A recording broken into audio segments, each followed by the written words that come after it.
La lluvia caía con furia sobre el granero vacío. Ella cayó de rodillas. No pedía dinero. Pedía una noche. Sus hijas temblaban de frío, abrazadas a su falda. Hambre en los ojos. Miedo en la piel. Él abrió la puerta y se quedó helado. No las conocía, pero algo en esas niñas le rompió el pecho. El pueblo las había echado. Las llamó mentirosas. Las dejó solas en la oscuridad. Él solo tenía una cama. Una decisión. Si las dejaba entrar, perdería todo. Si las cerraba la puerta, nunca podría mirarse al espejo otra vez. Y justo cuando dio un paso atrás, una de las niñas susurró algo, que iba a cambiar esa noche, y destapar un secreto, que nadie estaba preparado para escuchar. La lluvia había empezado antes del anochecer, pero ahora golpeaba con rabia, como si el cielo también estuviera cansado de callar. El camino de tierra estaba vacío. Nadie pasaba por allí a esas horas. Nadie quería ver lo que no le convenía. Ella caminaba despacio, con los zapatos rotos empapados de barro. Cada paso dolía, no por el frío, no por el cansancio. Dolía porque sabía que no había más puertas a las que llamar. Lucía apretaba la mano de su hija mayor. Clara, 7 años, intentaba no llorar. Había aprendido demasiado pronto que llorar no siempre servía. La pequeña, Sofía, apenas 5, iba en brazos, con la cabeza hundida en el cuello de su madre. Temblaba. «Mamá», susurró. «¿Aquí vamos a dormir?» Lucía no respondió. No podía mentir otra vez. El granero apareció entre la niebla como una sombra vieja. Madera oscura. Un tejado torcido. Luz cálida escapando por una rendija. Alguien estaba dentro. Alguien que aún no había cerrado el mundo por completo. Lucía se detuvo. El orgullo luchó contra el miedo. El orgullo perdió. Se acercó a la puerta y llamó con los nudillos, tan suave que casi fue una disculpa. Dentro, Mateo levantó la cabeza. Estaba sentado en la cama, con una taza de café frío entre las manos.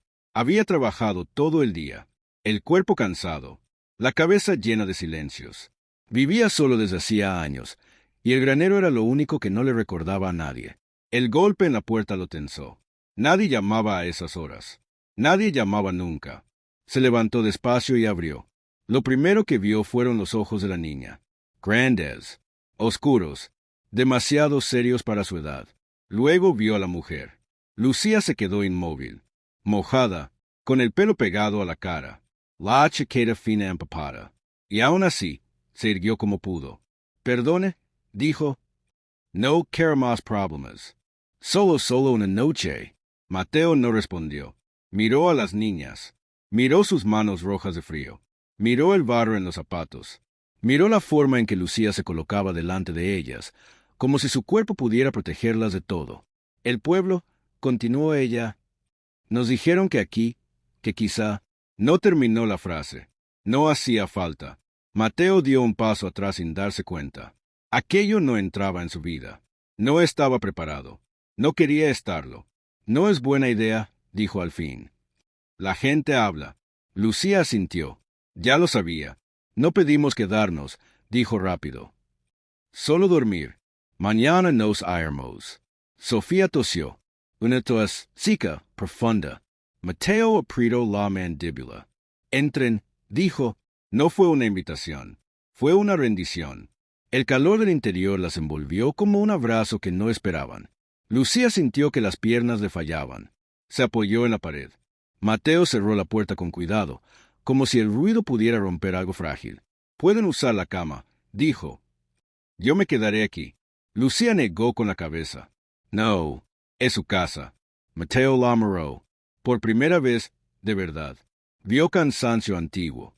No de un día, de años. «No es una casa», respondió. «Es solo un lugar donde dormir». Las niñas se sentaron en la cama con cuidado, como si no les perteneciera. Clara tocó la manta con los dedos, incrédula. Lucía se quedó de pie. «Gracias», susurró. Mateo no contestó. La noche pasó en fragmentos. Toes, susurros, el sonido de la lluvia. Mateo no durmió. Miraba el techo, preguntándose en qué momento había empezado a importarle. Al amanecer, los golpes no vinieron del cielo. «Abra», gritó una voz desde fuera. «Sabemos que están ahí». Mateo se incorporó de golpe. Lucía ya estaba despierta. Supo, antes de abrir los ojos, que algo iba mal. Mateo abrió la puerta. El alcalde estaba delante. 2 hombres más. Miradas duras, brazos cruzados. ¿Otra vez ayudando a quien no debe? Dijo el alcalde. ¿No aprendiste la lección? Lucía salió detrás, con las niñas pegadas a las piernas. Señor, por favor, empezó. No hemos hecho nada. Eso lo decide el pueblo, respondió sin mirarla. Y el pueblo no quiere problemas. Mateo dio un paso al frente. Se van ahora, dijo. Déjelas en paz. El alcalde sonrió. Una sonrisa sin humor. No es tu decisión. Uno de los hombres agarró a Lucía del brazo. Clara gritó. Mamá. Mateo reaccionó tarde. Siempre reaccionaba tarde. Suéltela. Gritó. ¿O qué? Respondió el otro. ¿Vas a perder lo poco que te queda? Lucía miró a Mateo. No con reproche, con comprensión. Eso dolió más. Está bien, dijo. Nos iremos. Se agachó y abrazó a sus hijas. Les habló al oído. Miradme, les dijo. Pase lo que pase, no soltéis mi mano. Salieron bajo la mirada del pueblo, que ya se había reunido. Susurros, dedos señalando. Nadie dio un paso adelante. Mateo se quedó a la puerta, con el corazón golpeándole el pecho, viendo cómo se las llevaban. Y por primera vez en muchos años, entendió que cerrar la puerta había sido más fácil que abrirla, pero que esta vez el precio iba a ser demasiado alto. La mañana siguiente amaneció gris, con nubes bajas que aplastaban el horizonte y un viento helado que parecía querer arrancar todo de raíz. Lucía caminaba junto a sus hijas, los pies hundiéndose en el barro, cada paso un recordatorio de la humillación que habían sufrido. Sus cuerpos temblaban, pero no del frío, del miedo, de la impotencia, del rechazo de un pueblo entero.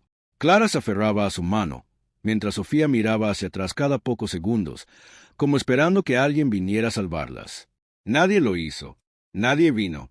Solo la lluvia y el silencio pesado que seguía a susurros crueles.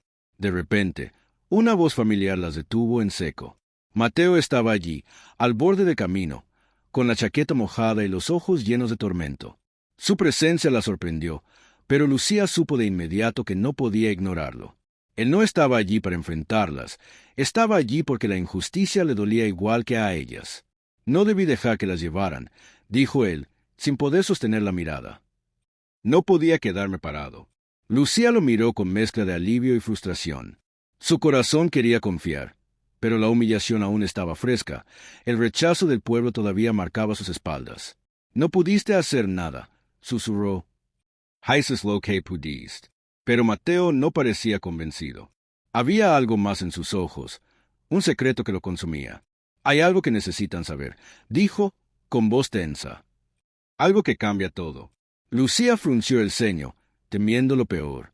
Mateo respiró hondo y se acercó, bajando la voz para que solo ellas escucharan. No están aquí por casualidad. La razón por la que los hombres del pueblo vinieron no es solo por desconfianza, no es solo por miedo. Hizo una pausa. Hay algo que no saben sobre mi familia, sobre mí. Las niñas se ocultaron detrás de Lucía, inseguras, mientras ella lo miraba, confundida. ¿Qué quieres decir?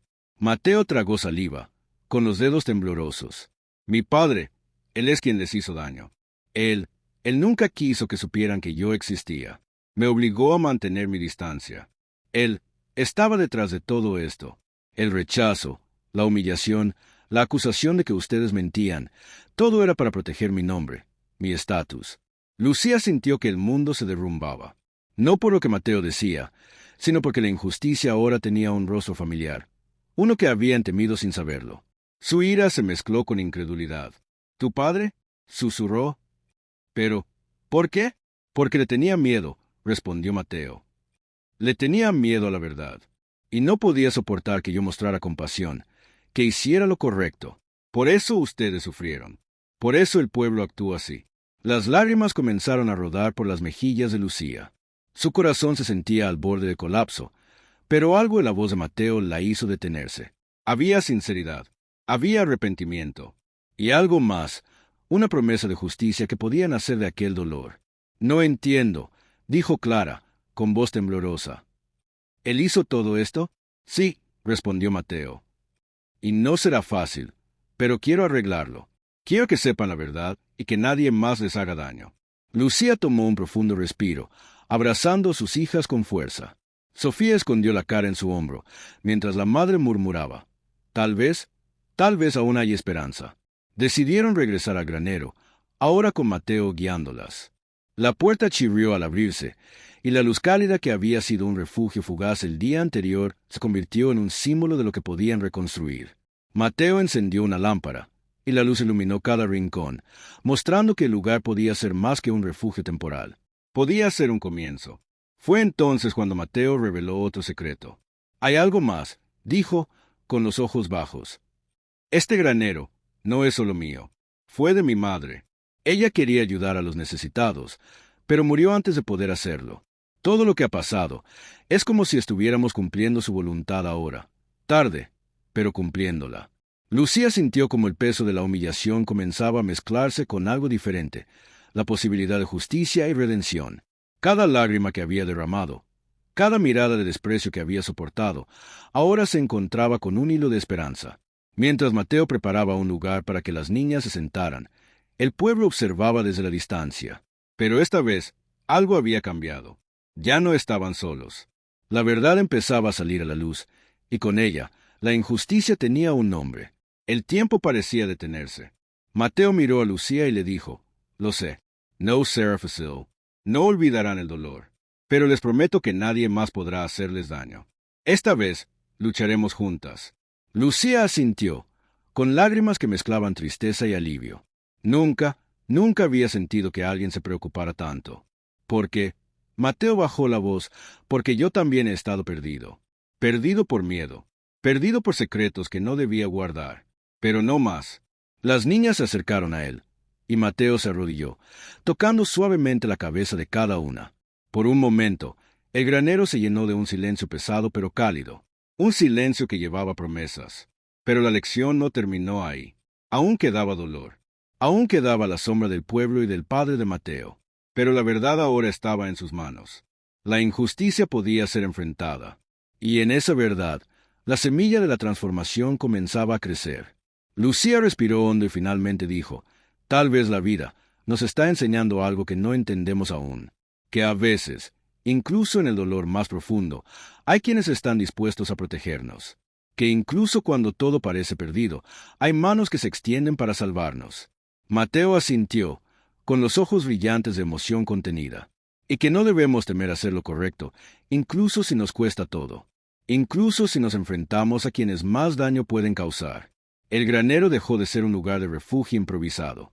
Se convirtió en símbolo de coraje, de verdad y de amor que surge donde menos se espera. Las niñas finalmente sonrieron, aunque tímidamente. Lucía vio en ellas algo que no había visto antes: resiliencia, fuerza y esperanza. El día terminó con el sol asomando tímidamente entre las nubes, iluminando el barro y la madera vieja. Y aunque la injusticia había marcado sus cuerpos y sus almas, también había comenzado a revelar la posibilidad de justicia real, de amor, de verdad. Lucía se abrazó a Mateo y murmuró: «Gracias por no rendirte, por mostrarme que la verdad y la bondad aún existen». Y en ese momento, mientras la luz bañaba el granero, entendieron la lección que la vida les estaba dejando. Incluso en el dolor más injusto, incluso cuando la traición y el miedo parecen dominar, siempre hay un camino hacia la verdad, hacia la compasión y hacia quienes están dispuestos a luchar por ti.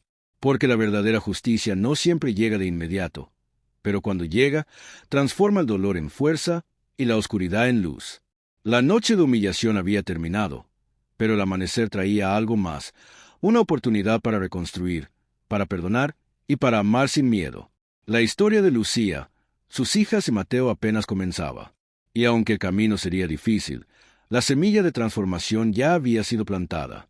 Cada lágrima caída, cada momento de injusticia, ahora tenía un propósito: enseñarles que incluso el sufrimiento más profundo puede conducir a la verdad, la justicia y el amor verdadero. En la vida, la verdadera grandeza no se mide por el poder, la riqueza o la posición que uno ocupa, sino por la capacidad de ver al otro en su vulnerabilidad y actuar con compasión. Lucía y sus hijas nos recuerdan que incluso en los momentos más oscuros, cuando todo parece perdido y el mundo parece volverse contra nosotros, existe la fuerza que nace del amor y de la protección hacia quienes más lo necesitan. No hay gesto demasiado pequeño cuando se trata de cuidar a un ser inocente, y no hay noche tan fría que pueda apagar la luz de un corazón dispuesto a sacrificarse por los demás. El sacrificio de aquellos que ponen las necesidades de otros por encima de las propias no es un acto que se pierde en el silencio. Deja huellas imborrables en quienes lo reciben y transforma a quienes lo realizan. Mateo, enfrentando su miedo y los secretos que lo habían mantenido alejado, nos muestra que la valentía no consiste en evitar el dolor, sino en enfrentarlo para hacer justicia y ofrecer protección, incluso cuando eso implica desafiar a aquellos que ostentan poder o control. La humanidad se manifiesta en esos pequeños momentos de decisión, en esas manos que se extienden para sostener, en esas palabras de consuelo que crean esperanza donde antes solo había desesperación. El amor de los padres es una fuerza que trasciende todas las injusticias. Su capacidad para proteger, guiar y enseñar a sus hijos sobre la bondad y la resiliencia es un recordatorio de que la verdadera riqueza está en los lazos humanos, no en la acumulación de bienes. Cada lágrima derramada, cada momento de miedo, cada injusticia enfrentada se convierte en una lección que fortalece la empatía y la compasión. La historia nos enseña que cuando nos atrevemos a mirar más allá de nuestras propias limitaciones y miedos, podemos abrir caminos de transformación, no solo para los vulnerables, sino para nosotros mismos. Además, la justicia verdadera no siempre llega de manera inmediata ni desde los tribunales o las leyes. Muchas veces, surge de la decisión valiente de defender lo que es correcto, de hablar por los que no tienen voz y de proteger a los inocentes aun cuando ello implique riesgos personales. Es un recordatorio de que nuestras acciones, por pequeñas que parezcan, tienen el poder de cambiar vidas, de romper ciclos de sufrimiento, de sembrar semillas de esperanza que florecerán en el futuro. La humanidad se prueba en la capacidad de actuar con ética y compasión, incluso frente a la crueldad y la indiferencia. Finalmente, esta historia nos invita a reflexionar sobre nuestra propia vida, sobre cómo respondemos al sufrimiento de otros, sobre si somos capaces de ver más allá de las apariencias y actuar desde el corazón, y sobre cómo el amor y la solidaridad pueden transformar no solo la vida de quienes reciben ayuda, sino también la nuestra. Nos recuerda que, aunque el dolor y la injusticia sean inevitables, el mundo puede volverse más justo y más humano si cada uno de nosotros se atreve a actuar con coraje, sacrificio y compasión, en la protección de los más vulnerables, en la defensa de la verdad y en la entrega del amor desinteresado. Encontramos la esencia de lo que significa ser verdaderamente humanos.